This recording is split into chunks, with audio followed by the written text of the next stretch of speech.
A very good morning to everyone joining us today. Thank you for participating in today's webinar organized by Capstone High on parenting and how to choose the right education for your child. Hello, I'm Shrutismita Gupta. I am the academic coordinator for Capstone High, and I would also be moderating this session today. We have the privilege of having with us Ms. Nivedita Mukherjee and Dr. Ratna Ghosh, who would be our speakers for today's webinar. Ms. Nivedita Mukherjee is an education advisor for several schools, higher education institutions, and edtech companies.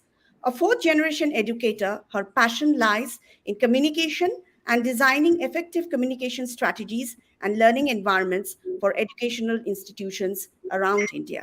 She believes that creating and enabling an accessible physical, social, and virtual environment for education will help each one of us with the ability to advocate for ourselves and for others.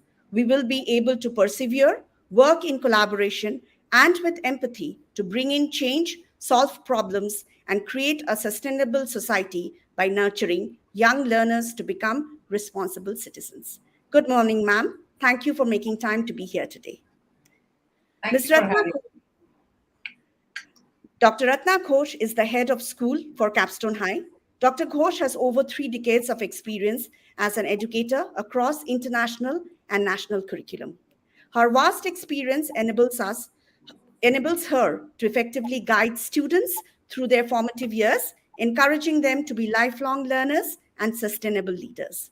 With the support of teachers and parents, she strives to guide each student to identify their own potential and reach their goals. Good morning, Dr. Ratna. Thank you for making time to be with us today. Good morning, everybody. Happy to be here. Welcome, ma'am. A Chinese proverb says, to understand your parents' love, you must raise your children yourself. We would all agree that parenting is one of the most challenging jobs that one can get. And we all appreciate our parents a little bit more once we are raising our own children. Parenting has always been very difficult. However, in modern times, parenting is becoming more and more challenging as family sizes shrink and our lives become so fast that there seems to be no time for anything else, not even a good night's sleep. To top it all, technology has invaded every nook and corner of our lives and is perceived as one of the biggest challenges that modern parents are facing today. As parents, we are constantly grappling with many little challenges every day, whether we are parenting a 4-year-old child or a 16-year-old teenager. Capstone High has arranged this webinar to help parents get answers to some of these questions they might be facing on an everyday basis. How to make the right choices for our children, how to pick the right kind of education for our students, because we all want the best for our young ones. Our teachers and coordinators have collated some of the FAQs asked by parents with whom they interact on a daily basis. We will have Ms. Nivedita Mukherjee and Dr. Ratna Ghosh to answer some of these questions and have discussions around them. We will also request all parents attending the webinar to keep posting their own questions in the chat box, and we will be addressing those questions from time to time during our discussions. So now, without further delay, let's start off the discussion with our very first question. So the first question, Ms. Niv, goes to you. Why is pre-primary education necessary for children? Can I homeschool my child till 5 years and then join a mainstream school? So this is a very common question asked by parents of young children. So I would request you to answer this question. Sure, Suchishmita.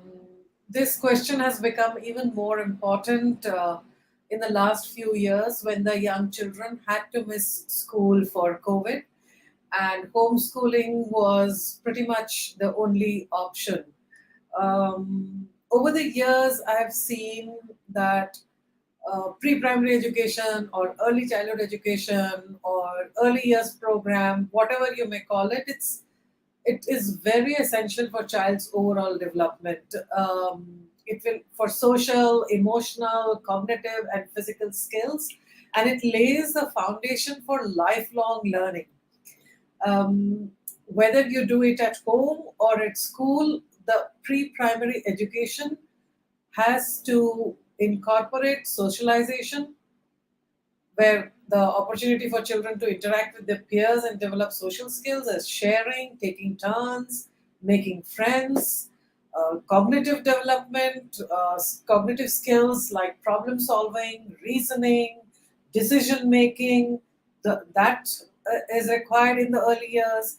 Language development, it helps children developing various kinds of skills of language skills. It doesn't matter what language, speaking, listening, and reading in a very methodical manner.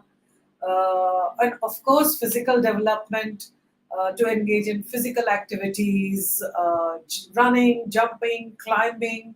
So, very categorically, these are to be developed. Emotional development, the pre-primary education helps children develop it. Self-regulation, empathy, self-awareness, some of which can be developed at home if you are completely focused and putting in time for doing all of it. But it becomes difficult unless it's your full-time occupation.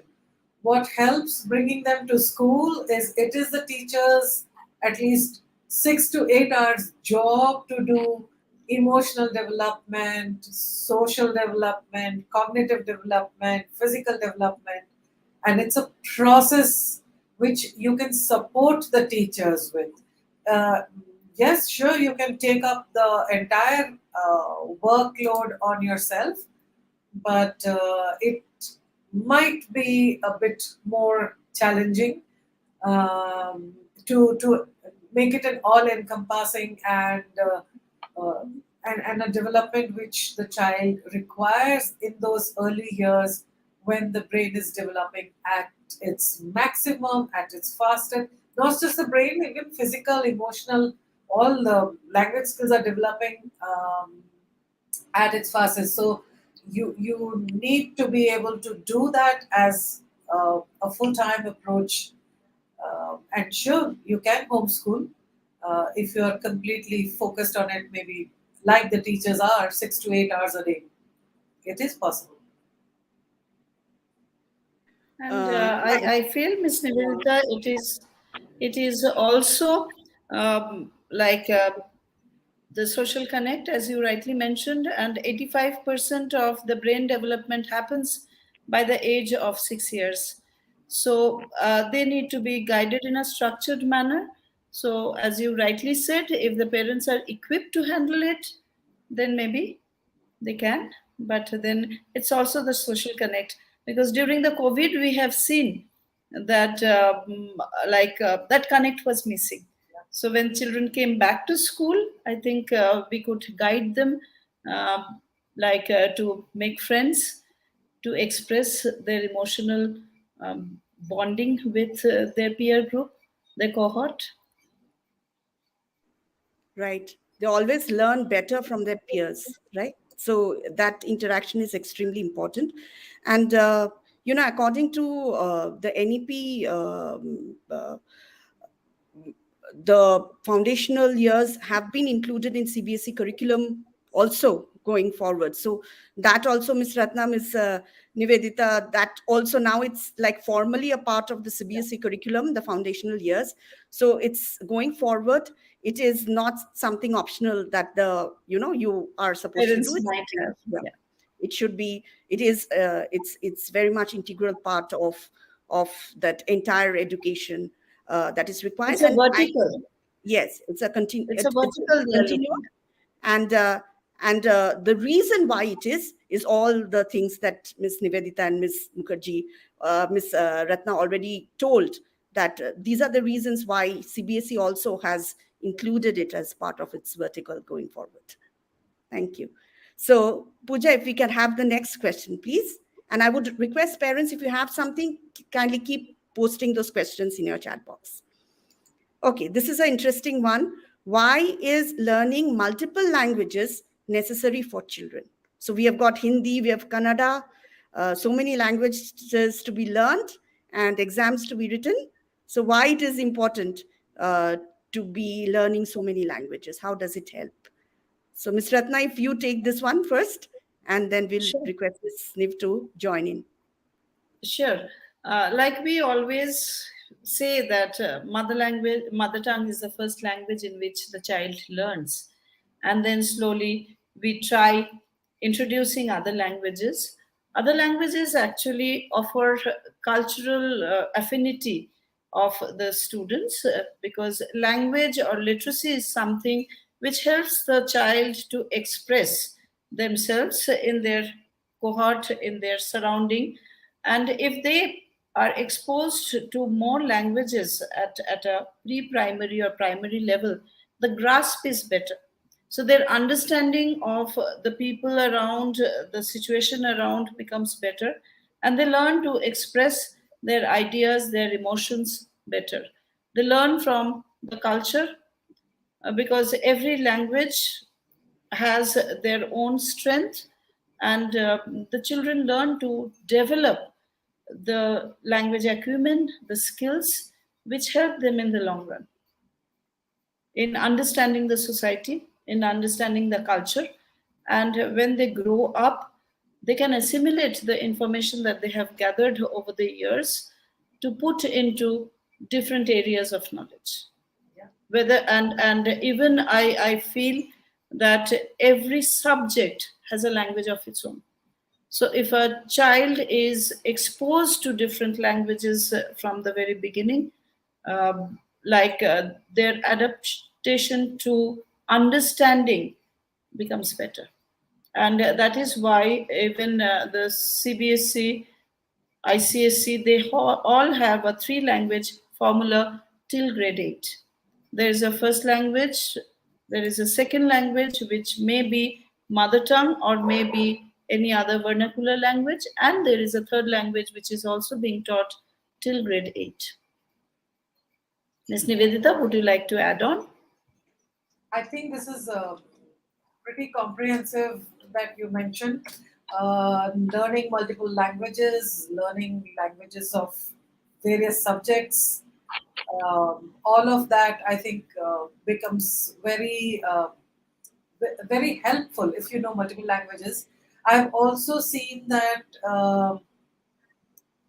people who know multiple local languages, our own Indian languages, also are able to communicate and better connect better.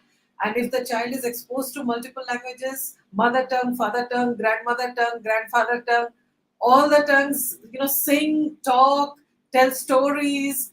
It's you said it's a beautiful cultural connect. It makes fires up neurons in the brains. It is a task to learn a new language. So a lot of thinking, problem solving, cognitive development happens.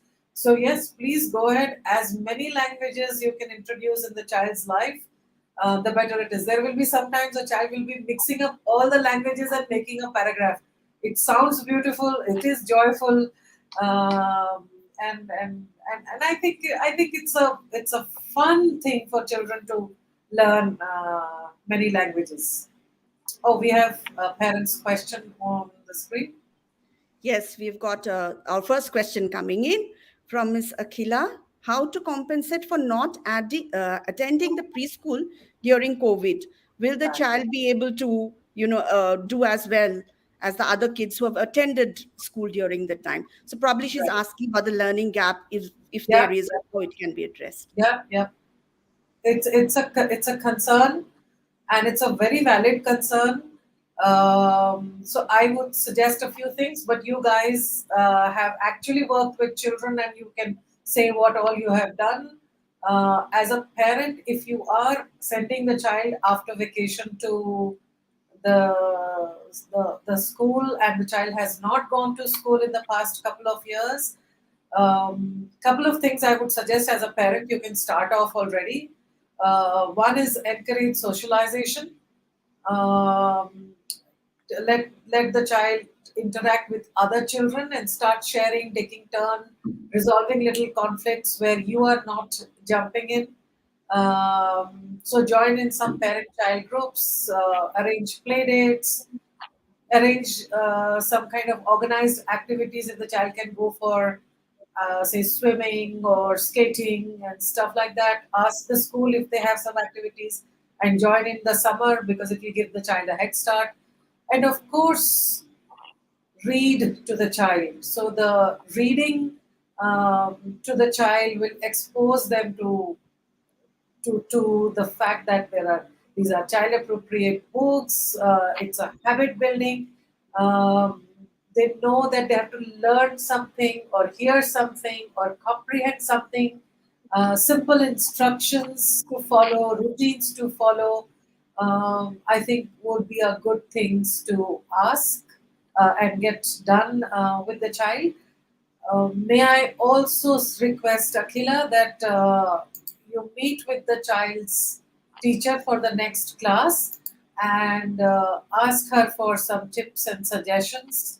Let the child meet the teacher in advance, possibly ask for how you can connect with the peer group of that class which is coming next year, and meet up with the parents and children, and I'm sure it will help you work your child and move towards meeting the school needs and the child's development needs. To add on to that, Ms. Nivedita, I would like to say to the parent, Ms. Akhila, we have a gap program. Like we do have a bridge course to bridge the gap.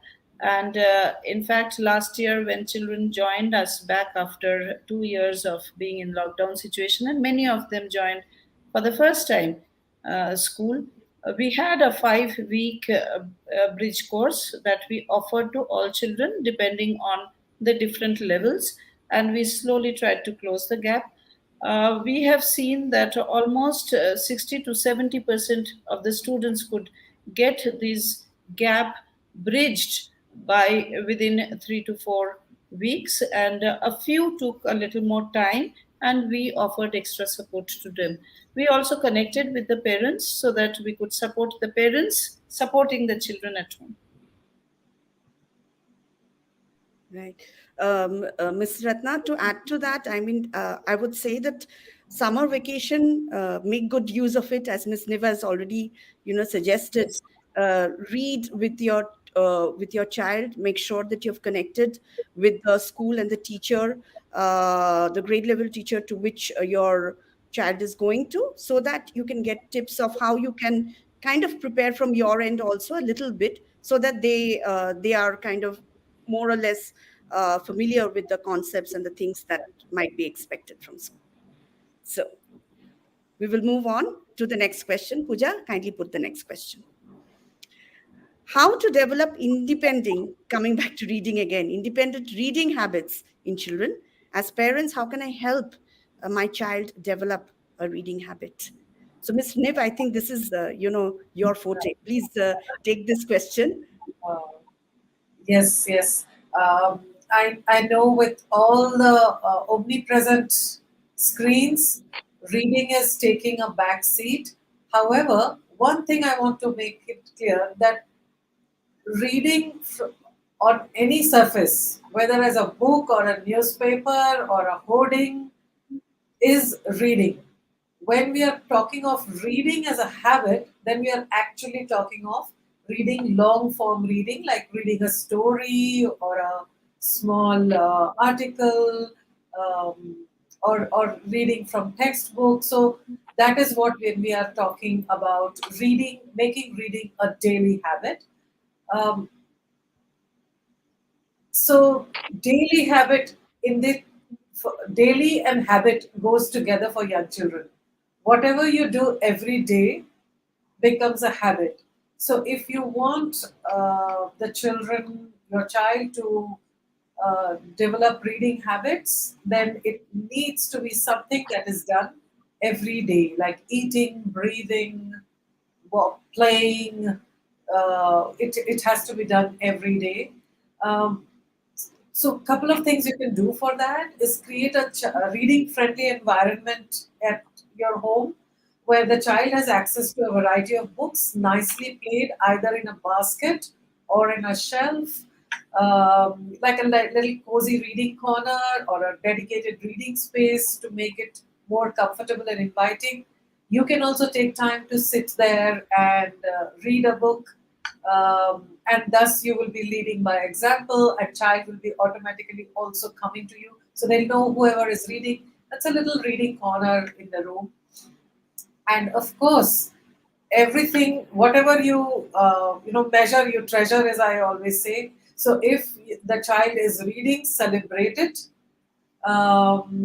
like finishing a book or reaching a reading goal. Um, so when they finish a book, reward them by another book, or reward them by having reading out the story to everybody, or just saying that wow, you read this book, and putting up the name of the book or something up in on the fridge, or on your home, a softboard, or a particular wall or a window where you put, oh, I read this book. So celebrate the reading.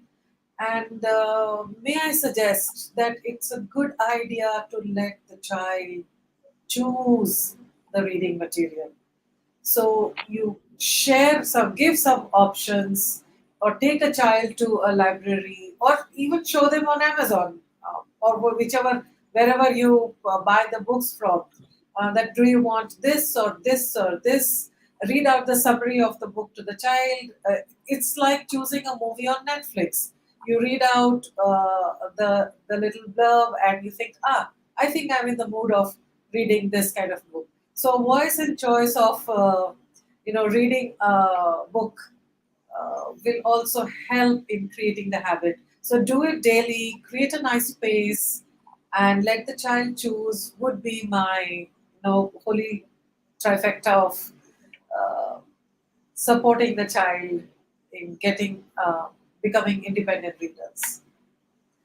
Ms. Nivedita, while I really agree with what you mentioned, I really want to tell the parents that a child learns from what they see around. I remember my childhood. My mother used to regularly visit a local library. She used to get books from there.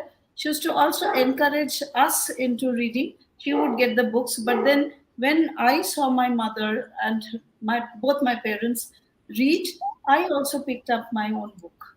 So I think parents, I would suggest that you do what you want your child to do more, and they will pick it up from you. And at Capstone High, we do follow this, what Miss Nivedita suggested, the daily five. We had been doing it, and it has really encouraged students to pick up independent reading. In the daily habits that she mentioned, we have read to self, work on writing, word work, where they identify new words, and we encourage students to put up the new words that they are learning in their little notebooks. And also we have word walls in class.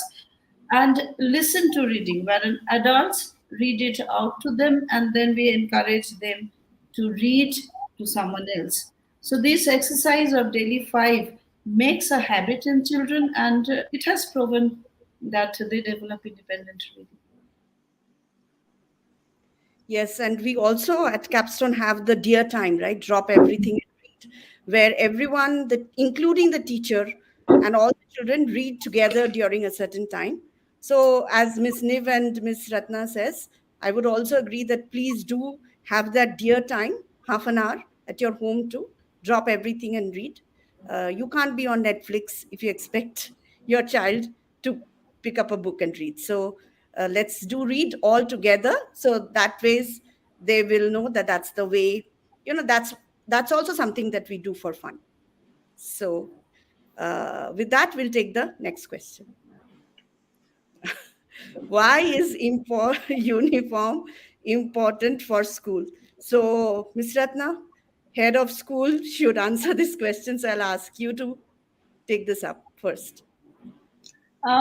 While the children were locked in a lockdown situation at home, they had the liberty, And when they came back to school, actually, we did not have the uniform to start with. But then, uniform gives basically a sense of being together, cohort. When we are in uniform, we basically eliminate any discrimination, economic discrimination. And that's where the student feel that they belong to one particular society, that's studenthood. So I think that brings in parity, in that gives that strength of unity in children. They belong to one sector, one one cohort. So I feel that having a school uniform is a pride. Wearing a school uniform is a pride. And I remember my daughter the last day of school. She wore her uniform throughout, and they have all had this, and she preserves it still now. So uniform gives us identity. Uniform connects us to our peer group. For 11, 12 in our school, we wanted to give them some independence. So we have introduced uniform for our 11, 12, but then we have given them choice to wear whatever they want to wear over 2 days. So 3 days they are in uniform, 3 days they can choose to wear, but till grade 10, 10th, we have a regular formal uniform and also sports uniform. Oh, that's a wonderful thing, I would say, because 11th and 12th, if they are you are helping them making those choices. So they are, because they are not yet adult, but they'll go to college and they will wear their choices. So it's a nice way to introduce this making choices of what to wear, what is appropriate to wear, for which kind of activity. I think it's a 11th, 12th giving up, being having a uniform and having a choice. I think it's a great balance. Well, I also think that it is a matter of safety also, because you can identify the students, when they are on a field trip or in the bus, and Absolutely. they're traveling between the bus and the home. It's a matter of safety, and you know that the child belongs to this school in the uniform. And as a parent, I think it's very cost effective, because they are significantly less expensive and they look smart in comparison to any other kind of dresses, which and uniforms, if they little bit fade, or if they are little bit, That's right. yeah, it's okay, you can deal with. But any other t-shirt or a trouser, if it is frayed or it is faded, it's not possible to wear that. So I think it's a very cost effective and easy on parents and decision making. You don't have to watch your child every day when they are going out of their house. What are they wearing, and is it appropriate for going to for a learning environment or not? So I And guess. also, it kind of brings in a little bit of discipline, because it's school where they learn to be disciplined and what to, as you rightly said, Miss Nivedita, what to wear for different occasion. So that's what they learn in school. Once they go out of school portals, they do not have anybody to guide them.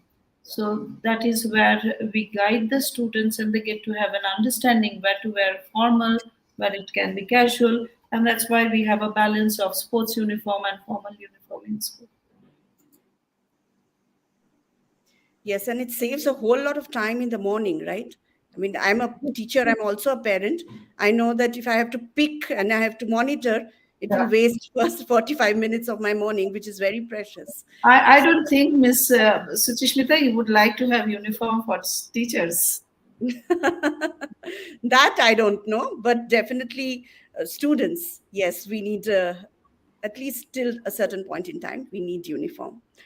Okay, so going before we go forward with the next question, I would request parents who are joining us today, that keep posting your questions, because we are very, very keen to see what is bothering you, and we would keep addressing your questions on the go. So kindly keep posting your questions, and we will take the next question while you think of something to post. Do we require skill building activities in school for children? How does it help a child? So instead of just being content oriented, do we need to be skill oriented and competency oriented? And how does it help a child? This, I think, both of you, are the right people. So any one of you start and you can answer the question. Ms. Nivedita? Sure. Oh, I'm a big fan of skill building activities because the foremost thing that is in my mind is it really gives you real world experience, because that's where you are actually using the skills for. Um, you know, any kind of problem solving is a skill building. Communication is skill building. Teamwork, leadership skill is skill building. Um, and solving even things like solving puzzles, playing games, doing collaborative activities or pair projects in pairs, they all improve on your fundamental skills, because as they say, we are teaching children, or we are educating children for jobs we don't know, and for a world we don't know, for what they need we don't know. All we are doing is, why we are teaching some content, but underpinning it are the skills. How we can be resilient, how we can persist with something, what kind of attitude it requires to adjust and manage with others, take in their collaborate with the others, take in all the views, be open minded, because our children will be working with the whole world. They may or may not live in their hometown, they may or may not work in the same language, they may or may not work in a company which has all the people from the same country or even continent or age groups. Who knows? So, if they have these fundamental skills of uh, 21st century, which is your creativity and communication and problem solving and collaborations, uh, it's things like art, music, drama, all of these are complementary, and bring in uh, all the layers and layers of skills that our children will require. And we don't know what will they need, we don't know what jobs will they take, but if they have these skills, as teachers, as parents, I think we can sleep peacefully that at least we have done our our bit for our students. Yes, as rightly pointed out, we need to develop competency and skills to make them 21st century learners. As we have seen again in the COVID times, we did not know what was ahead of us. So it was just like everybody worked on whatever challenges they were facing.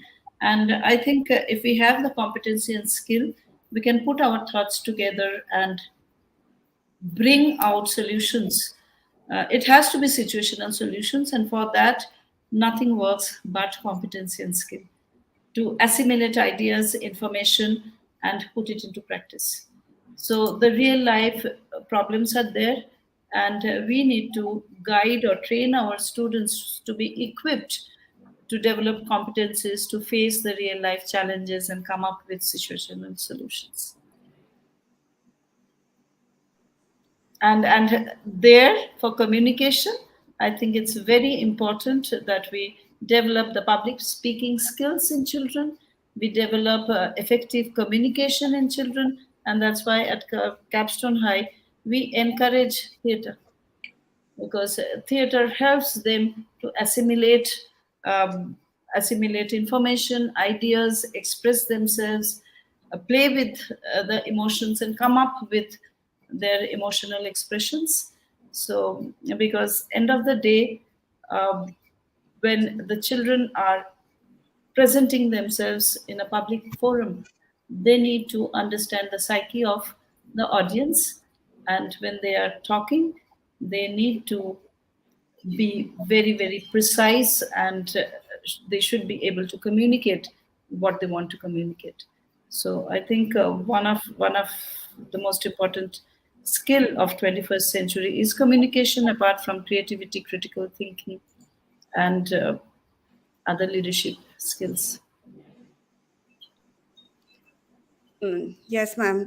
And, at Capstone, the focus is always about learning how to learn, because that's what, we've learned the hard way that content can go obsolete, but skills are transferable and they never do go obsolete. You can use them to learn new things at any point in time. And I guess that COVID 19 has taught that to all of us in a very hard way.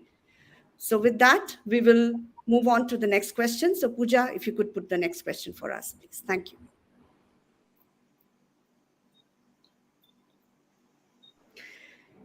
Okay, how will a child be able to cope with the transition from foundation to elementary stage of education? So, from EYP to primary, how will, because I guess that some parents think that the academic rigor and the expectation from the child in terms of they have to write examinations and this and that increases in the primary years. So, how will the child be able to do that transition smoothly from elementary stage to from foundation to the elementary stage, that is the primary years?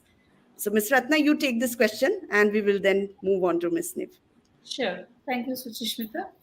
Um, in Capstone High, we follow the early years program till pre-primary, from pre-primary till grade 2, and upper primary starts, and elementary starts from third grade to fifth grade. Now we have a smooth transition, and as we have discussed earlier, the NEP is also made it a smooth transition across by sharing their curriculum, which totally matches with what we had been doing for the last 6 7 years.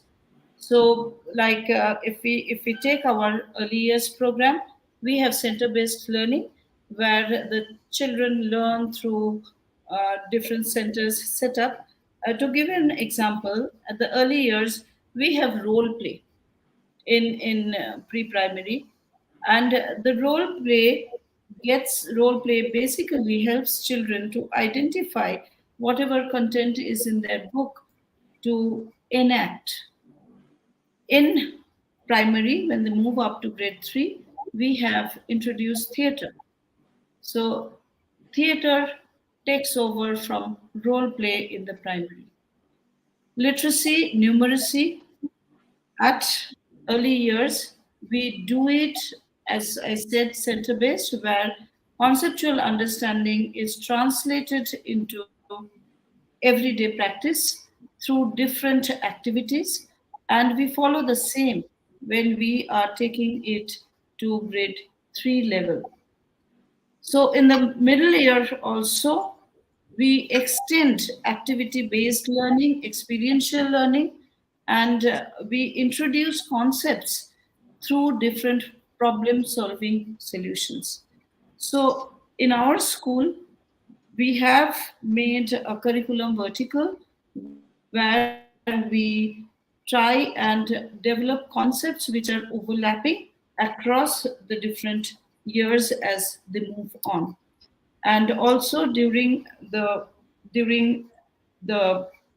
learning session that happens across the year, it's a continuous assessment that happens, whether it's early years or whether it is primary or middle school.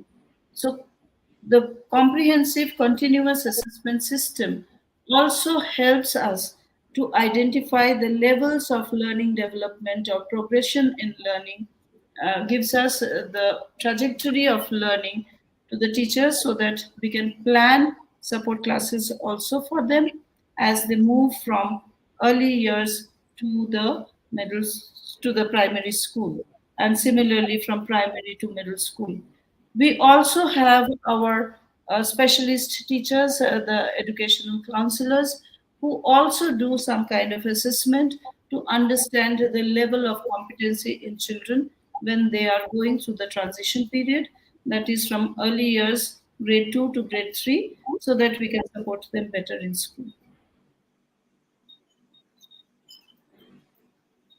Yeah, yeah. I think supporting academic growth, figuring out where they are in their social emotional scale. Uh, the teachers understand the children and they actually hand over their children to the elementary stage teachers. So the teachers have a good understanding of how every child can be supported and helped. From your side, I would say, parents, be patient. Be patient as the child gets into this transition phase of from, uh, you have been babying them for a long time, and now they are suddenly big people. They're making their little decisions. They're carrying homework home. So be excited about it and be patient about it and support them in their learning journey, also support them in making their choices and participating in the school activities. Come often for the parent teacher meetings to school so you also understand where the elementary school teacher needs more support from you. Simple things of making them even more independent is by practicing packing their own lunch, practicing packing their bag, keeping their clothes out. It just makes them more generally independent and taking charge of themselves, which is expected in the elementary years. So between patience and between giving them choices and meeting your child's teacher every so often, and most certainly during PTMs, uh, will help in a smooth transition. The child is growing. They will lead the way. They will show you how to help them in the transition. Thank you, Ms. Niv. And to just add a little bit to this, to what both of you have said, that at Capstone we also do some assessments once they move from elementary, from foundation to elementary, to understand where every child is. So then the lesson plan that the teacher makes is always on basis of that, so that that gap can be bridged and the child can be helped, because we want every child to be able to succeed in what they're doing.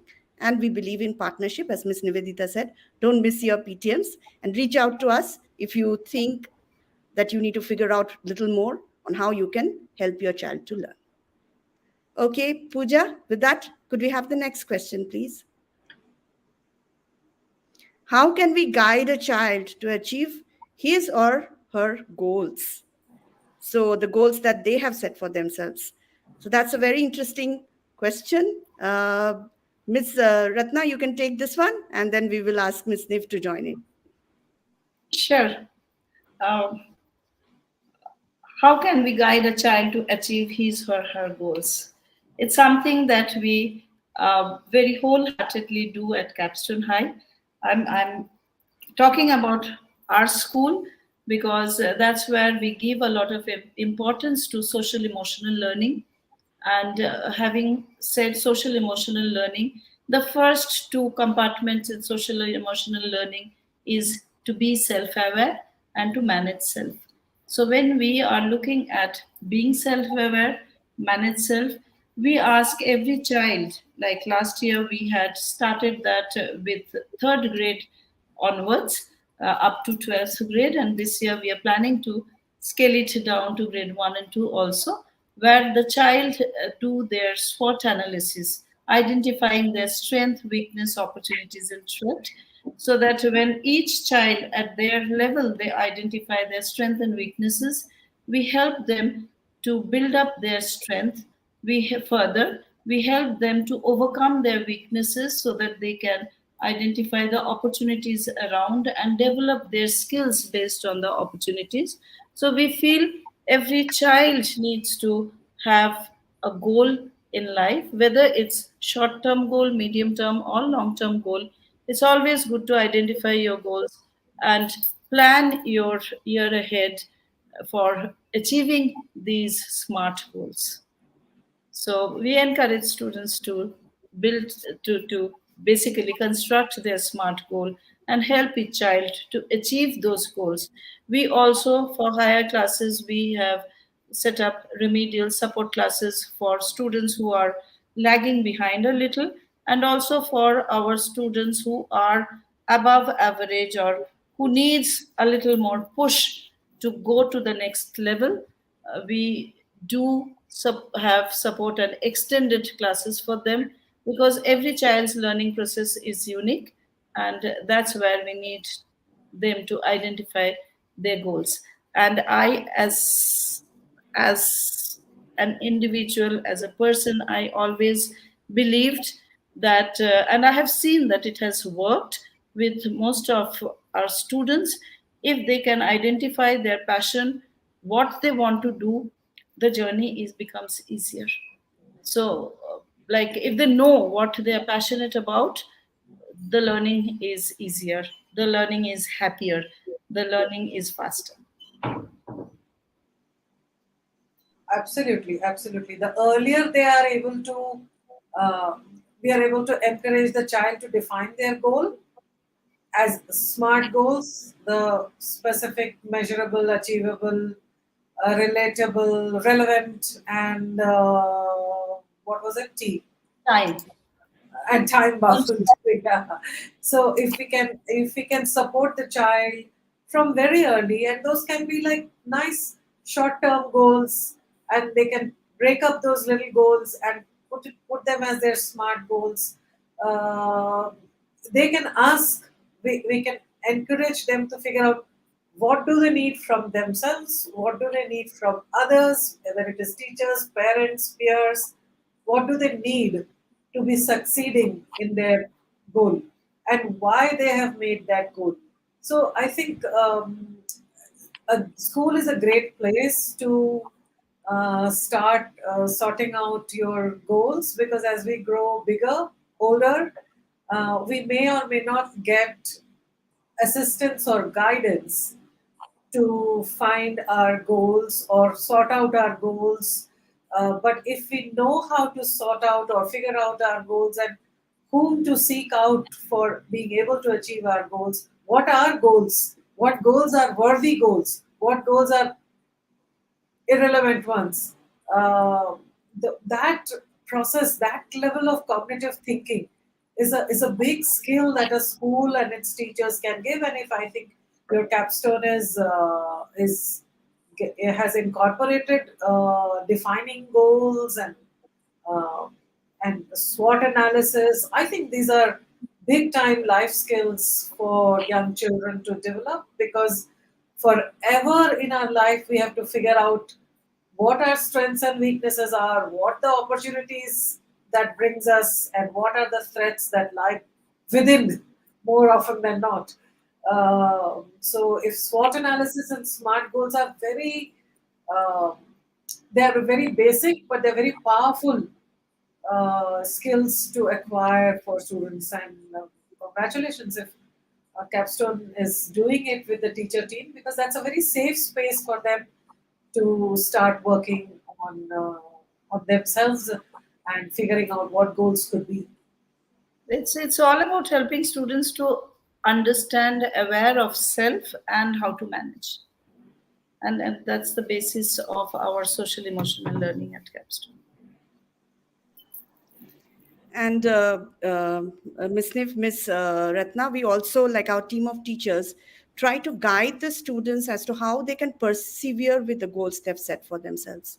Because often we've seen as adults also, we have New Year's resolutions, which we give up the first 2 months of the new year. So how, if you have set something for yourself, it might be academic, it might be non-academic, doesn't matter.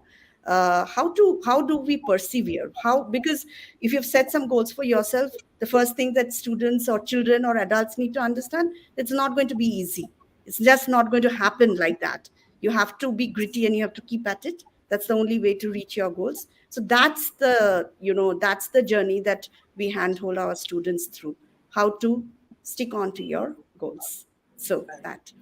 So with that, we'll go to the next question.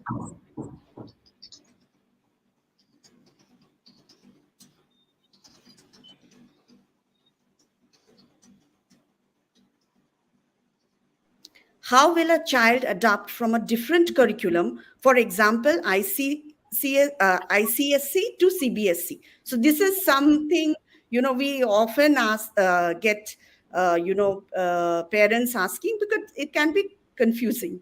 There are so many boards. Which one is good? How do I transition from one to the other? So Ms. Ratna has taught all kinds of curriculum in the last 3 decades. So Ms. Ratna, if you could just address this question. Sure. Um, like to start with, I would say, like having taught international curriculum like IGCSE and international baccalaureate program, and having experience with ICSE and currently doing CBSE, I have to say that the content that the schools have, whether they are whatever board they choose to do, the content is the same. It's how the concepts are developed or the assessments are done is different. So when it also depends, CBSE is a national curriculum, and most of our entrance exam at the end of 12th grade is based on CBSE curriculum. And like most of the competitive exam like NEET, JEE, all of that is based on CBSE curriculum. So some parents prefer the children to do CBSE because it's focused towards these national competitive exams for entrance to higher level of learning, mostly engineering and medicine, or maybe different other sectors where it is admission is through competition like law entrance examination or to statistical institute or to other institutes of learning. But then essentially CBSE is a little focused on concept based now, whereas ICSE is still a little more focused on deeper knowledge and understanding of the subject theoretically. But when we look into the practical aspects at the end of grade 11 and 12, even the practicals are looking into identifying solutions for everyday life. So application part is there in all different boards, but more so in IB or IGCSE, I must say, where the focus of assessments is mostly application. Whereas the Indian system, since we have the curriculum focused on higher levels of learning and competitive exam for the both for the entrance exam to higher levels of learning, they're focused more on content.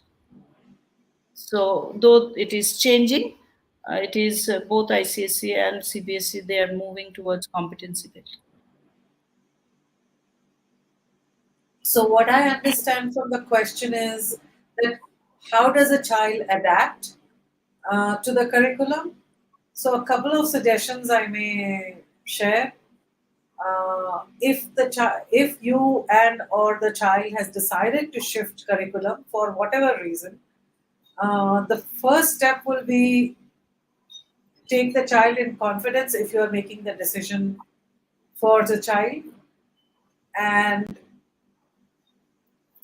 let the child stay positive and open minded throughout the process of adaptation, because otherwise they say I used to do this, now I am doing this on this topic I have read this, or this is not told. Yes, it is a different curriculum, so the content will be different, the assessment will be different, the practicals will be different. They will all be different. So stay open minded and take a look at all the textbooks and practicals and past question papers of all kinds, of any grade, and see what you feel about it. If you can do this before making the decision, it will be even better.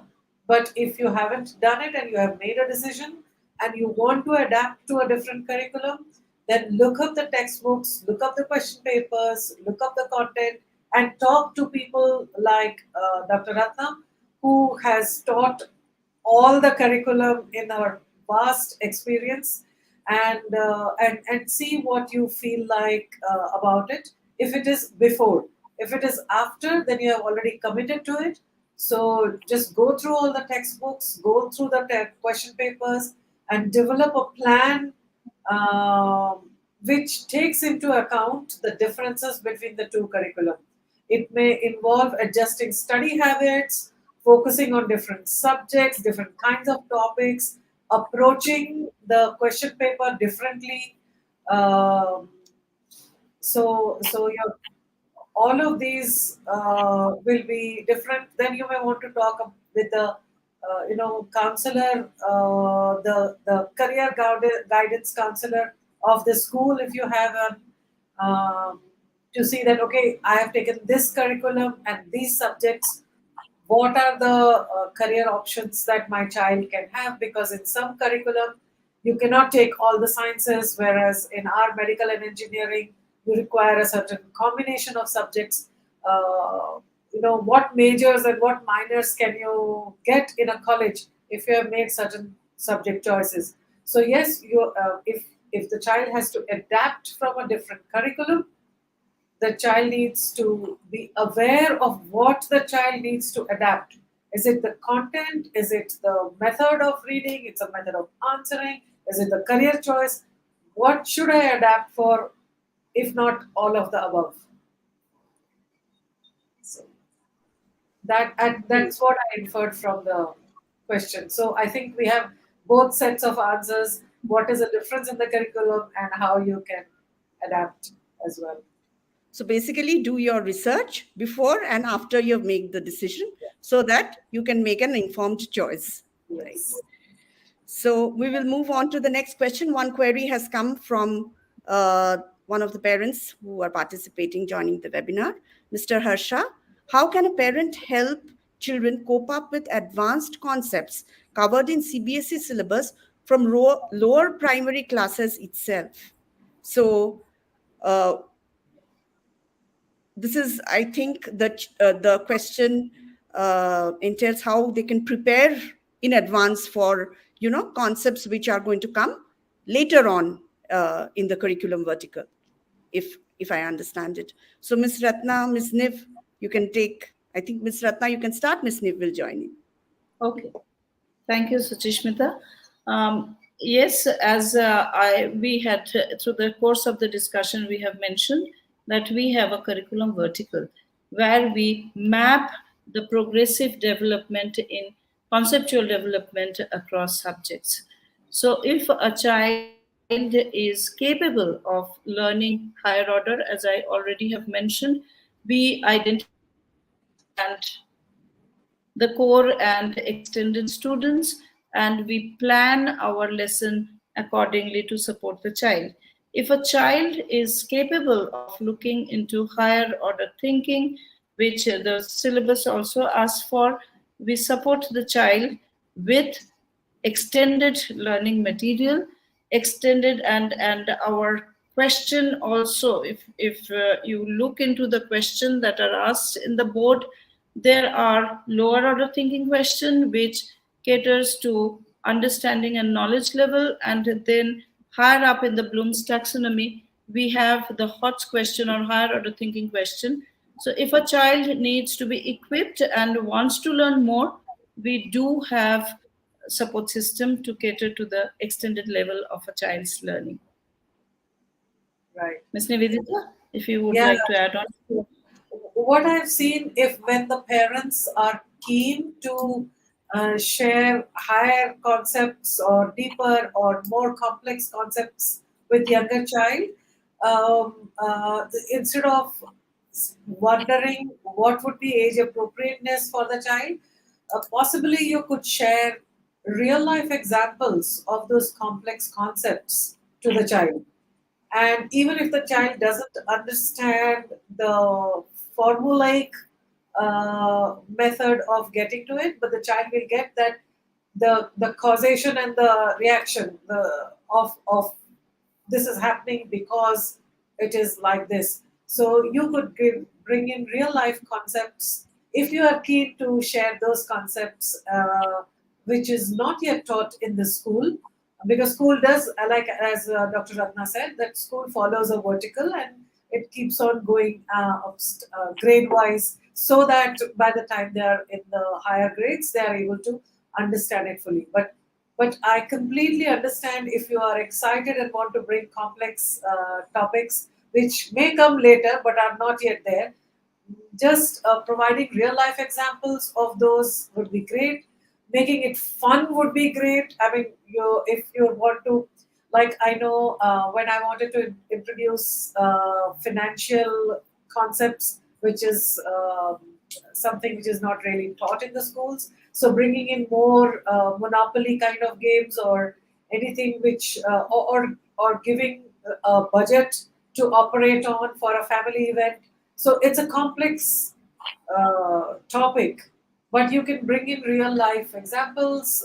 You can also draw it for the child, like draw a diagram or a chart, or watch a video together with the child of that concept and break it down for the child as much as child can understand. Keep it fun,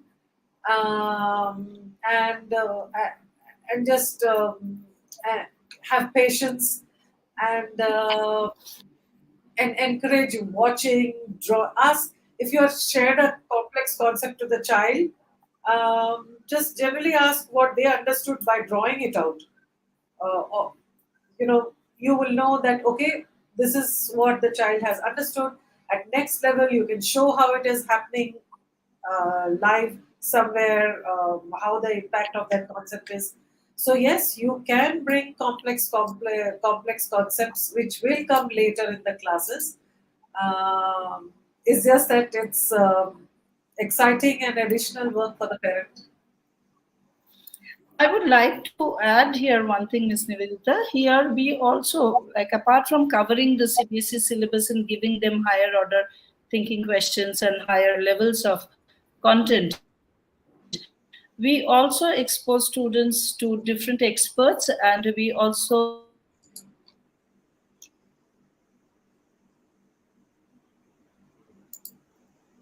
I think we lost her.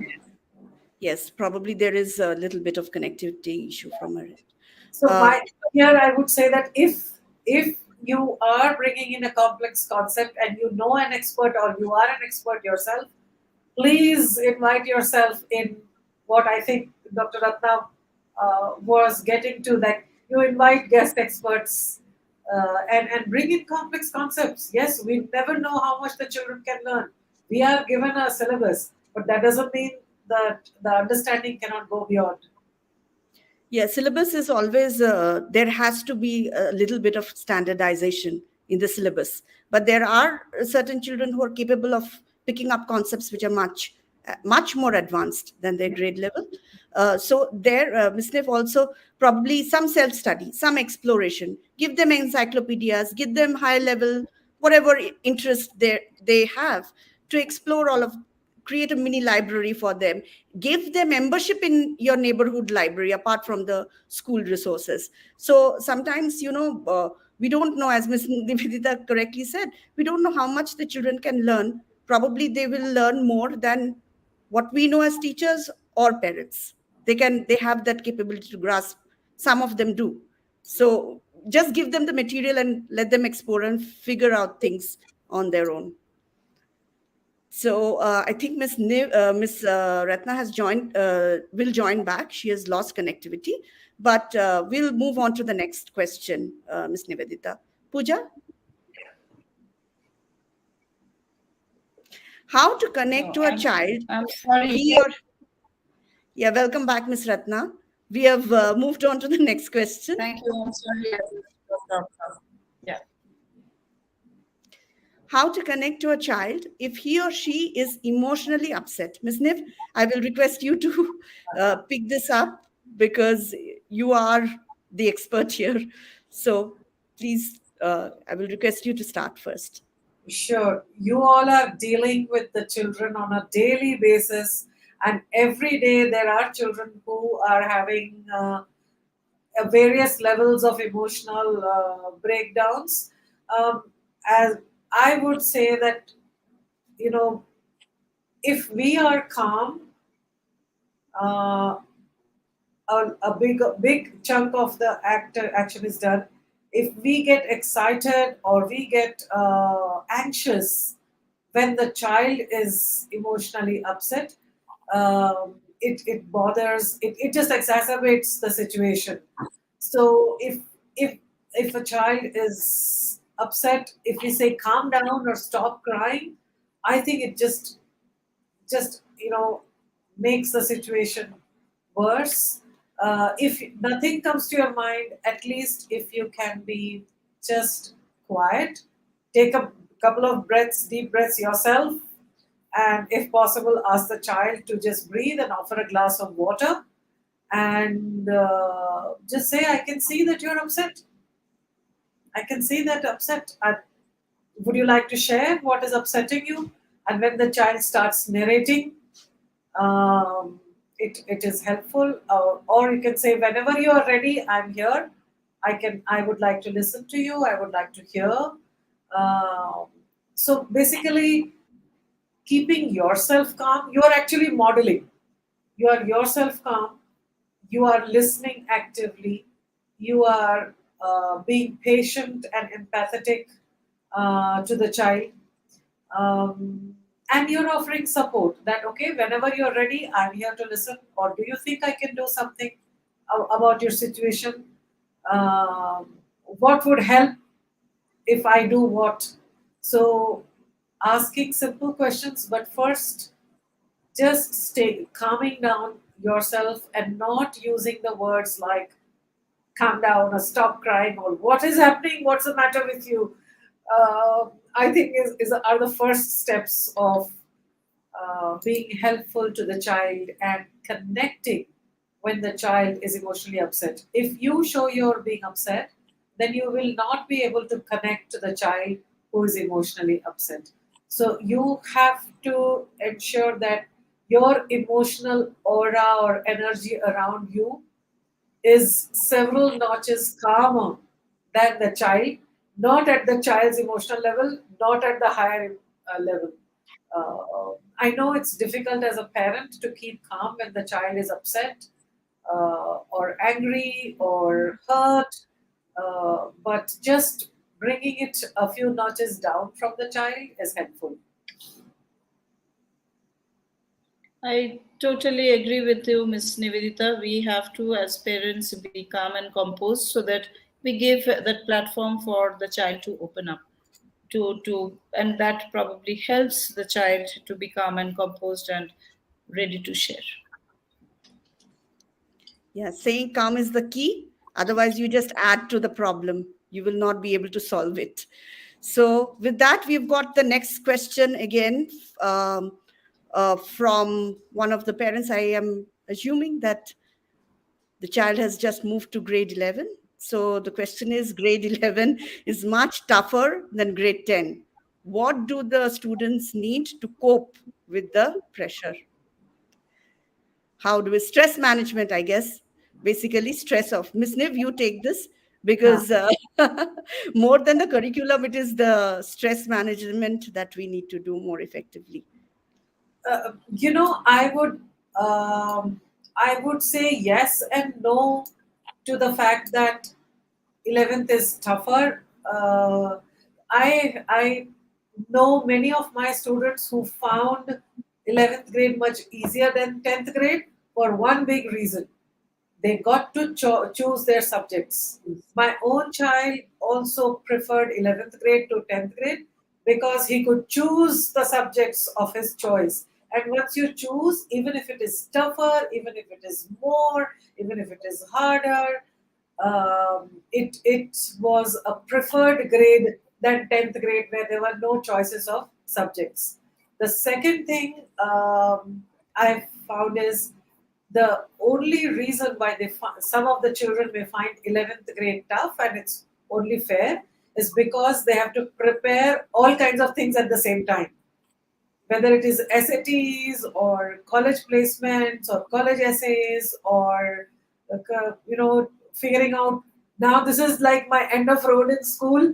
I have to go next year in college and I have to choose which college, what subjects. So yeah, those choices make it stressful, but it's not tougher. So if there are two components to it, is it tougher in terms of content or is it tougher in terms of emotional handling? So I would say by content it is not tough in the sense because you've already made a choice and you are picking what you like. But in terms of other kinds of stresses and preparing for college placements, it might be tougher. But I guess with the support of teachers, parents, counselor, like emotional counselor, college counselor, I mean, you have help at hand if you're in school. I find it difficult when the children go to the PUC where they're already in college in 11th and 12th. I find their stress levels is really high, even though the curriculum is much easier than any of the national curriculum or international curriculum. Their stress level is high because they're in a college environment and nobody is owning or supporting them in a manner that a school environment, a familiar environment, an environment where teachers have known you and can help you. When you have your dedicated career guider, dedicated emotional counselor, you don't have more often than not in a PUC or a college 11th and 12th grade. So no, my answer would be no. The 11th grade is not much tougher in content or in managing. It's You a have your higher level choice. of learning, definitely. It's a higher level of learning, definitely, but that's progressive higher level of learning. And that is the right amount of knowledge that they need to gather to move on to the next step. So I feel that it should be the children should need to set up their goals, their short term goals, and take every day at a time. So they need to calm down and prepare themselves. It's all in the mind. Little more counseling, settling down, coming effect will help them cope with. As Ms. Nivedita said, it's more about the pressure of of the unknown that they are moving from school, the competitive exam, and all of it. And it's a general higher level of learning.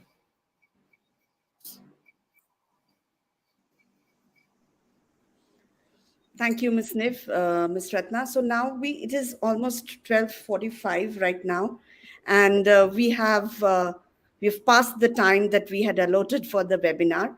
And these questions they can just keep coming, and we can just keep discussing for another 2 hours.